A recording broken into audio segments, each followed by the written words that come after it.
So the national anthem just ended for the NASCAR race, the NASCAR Xfinity race, which I will have a video later today on. But I'm recording this right now, trying to get my blood pressure down because Will Power just suggested in the press conference to bring in Lucky Dogs for IndyCar. No, thank you, Will. Thank you, but no thank you. Lap cars are a big part of racing, and yeah, lap cars should stick around. So, what a contrast I think this weekend's going to turn out to be, because for the most part you had a race which was majority green. A lot of people, were doing the normal thing, which is, oh, the race is boring, oh, nothing's happening, and then you get a completely natural yellow, which bunched the field up and gave you a fairly exciting finish. Although, had it stayed green, it definitely seemed to me like there would have been probably an exciting finish between 4 or 5 drivers at the front of the field. It would have been interesting to see how it would have played out with James Hinchcliffe continuing to kind of hold up Will Power. And if you liked that dirty air, wait till St. Louis and our coverage there. That's going to be fantastic. But Will Power, I think to his own admission, and certainly to most people with a brain, he had a very tough weekend at Nashville. You certainly don't want to crash your teammate. You certainly don't want to crash 2 of your teammates. He almost crashed all of his teammates. He just somehow managed to avoid that number 2 car at Nashville. But to come back at a track which he has performed so very well at, and really just, he spanked him. He spanked him today. And, that was a classic Will Power performance. He didn't quite get the pole. He was a couple hundredths off of Pato O'Ward. There was 5 or 6 drivers that were within hundredths of a second of each other at the end of qualifying yesterday. And, I kind of had, I don't know if I said it in the video last night, but I'll say what I said to a few people, which was like, man, Will Power starting on the front row at a track that he's won so many times at and qualified so well here and absolutely dominated. Him starting on that front row just kind of said to me, oh boy, he's going to sweep around the outside in turn 1 and go in and win the race. Now, that didn't quite happen, and it really came down to the fact that you really wanted to be on the red tires today. Actually, kind of a shocking performance difference.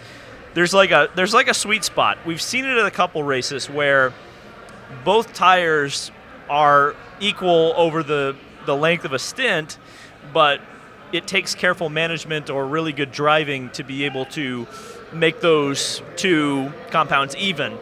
And we didn't hit that balance this week. The red tires were far and away superior, and the teams that did not get off of the black tires early on really, really struggled. It was unbelievable. And this is no slight. In fact, I think Jimmy Johnson had a fantastic race today. And honestly, it was because of the fact that, he's been at this circuit 2 times before. And he tested there. He tested here in July, and then he was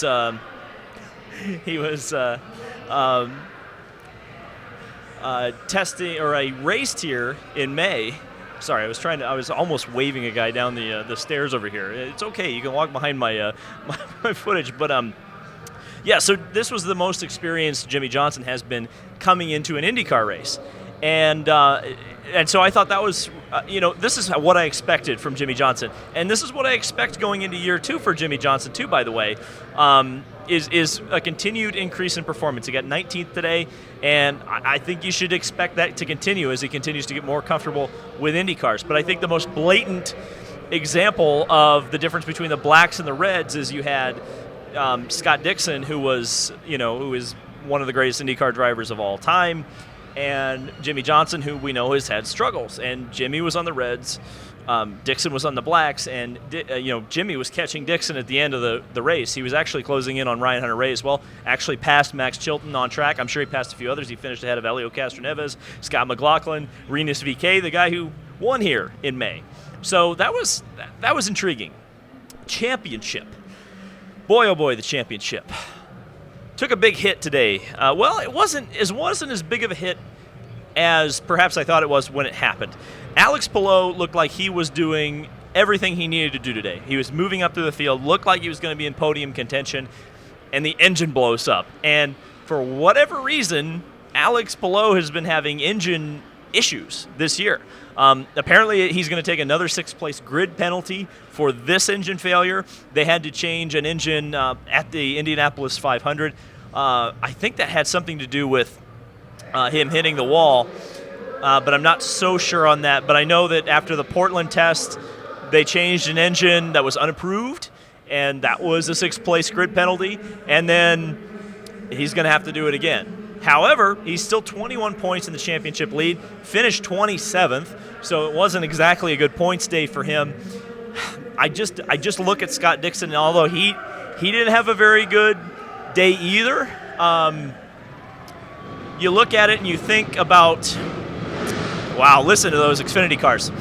You think about Scott Dixon and the experience level he has in the next 4 races, Gateway, and Portland, and Long Beach, and Laguna Seca. And you think about all but one of those tracks Alex Palou has not raced at. He raced at Gateway. We'll see how he does there. But over the course of the next 3 races, that's when things are going to get interesting championship-wise. I think especially the finish to the season at Long Beach favors very much the drivers who have competed there before. Because if you think about it again, 2 years it has been since IndyCars have raced at that particular circuit.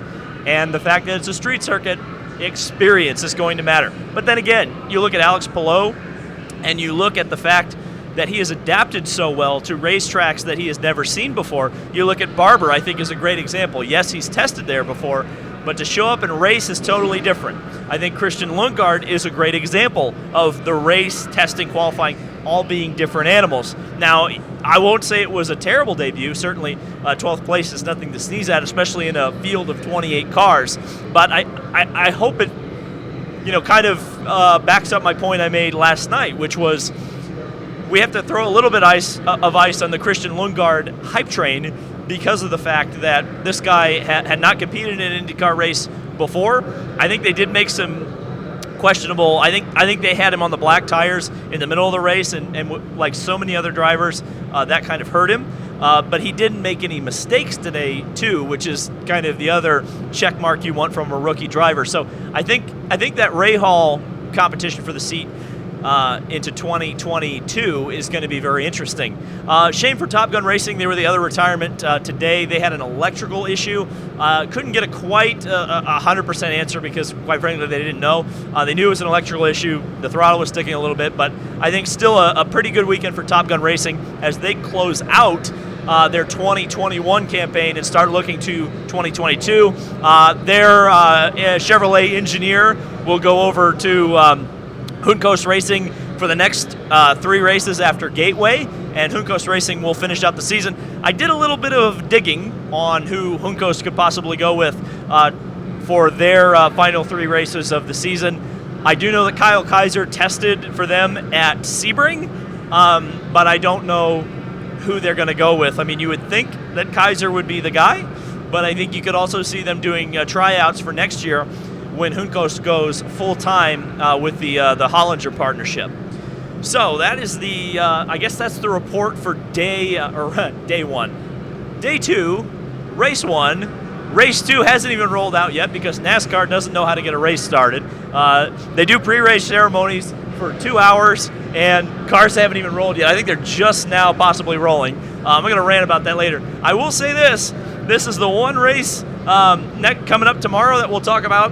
It's the one race of the year that will have a 1 p.m. start time. It's not quite noon, but hey, at this point, I'll take it. Thank you, NASCAR, for making my day tomorrow a little bit easier. So that's race 1 of a historic doubleheader weekend here at the Indianapolis Motor Speedway. Subscribe for more IndyCar and motorsport content. We'll be talking about NASCAR in the next couple of videos, and we'll see you there.